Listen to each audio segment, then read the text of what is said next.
saan napunta. Yeah. Bawat barya, bawat likha, may bawas, may buwis. Pero tanong ko lang, saan na napunta? Check this. Bumili ka sa tindahan, may bat na nakalagay. Sweldo mo sa opisina, automatic na tinanggal. Gasolina, kuryente, tubig at kuryente. Bawat galaw mo bayan, may bayad sa gobyerno.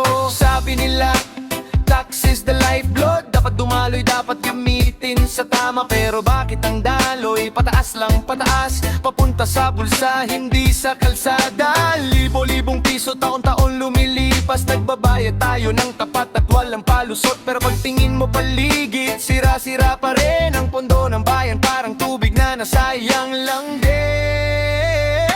Buwis ng bayan, saan na napunta?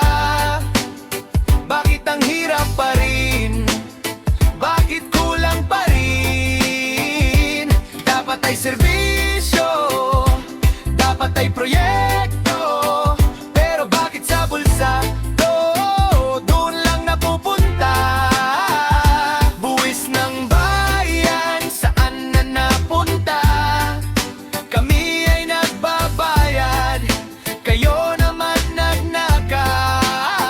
Kalsada ay butas, gamot ay walang buwis na binayad. Parang itinapon lang sa dagat at lao. Road tax daw, pero daan ay lubak-lubak. Education fund, pero classroom ay siksikan. PhilHealth, SSS, at kung ano-ano pa. Kinakaltas lahat, pero benepisyo wala naman na. Milyon, bilyon ang kinakolekta. Pero utang ng bayan lalong lumalaki at dumarami. Saan napunta ang pera? Saan napunta ang yaman? Sa mga luxury car, sa mga bahay at negosyo nang nasa pwesto naman. Hinihigpitan ng maliit na negosyo, binabantayan ng mga gawa bawat sentimo. Pero yung mga malalaki, yung mga kurakot, parang may magic, nawawala ang dokumento at resibo. Ang buwis ay utang na dapat bayaran ng gobyerno sa taong bayan, hindi dapat tinatago. Buksan ng libro, ipakita ang gamit, dahil pera namin yan, pinaghirapan namin yan. Buwis ng bayan, saan na napunta? Bakit ang hirap pa rin? Bakit kulang pa rin? Dapat ay serbisyo, dapat ay proyekto. Pero bakit sa bulsa to, doon lang napupunta? Buwis ng bayan, saan na napunta? Kami ay nagbabayad, kayo naman nagnakaw. Kalsada ay butas, gamot ay walang buwis na binayad.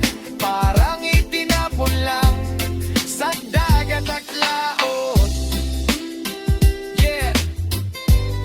Magbayad ng tama, pero gamitin din ng tama. Dahil dugo at pawis namin yan,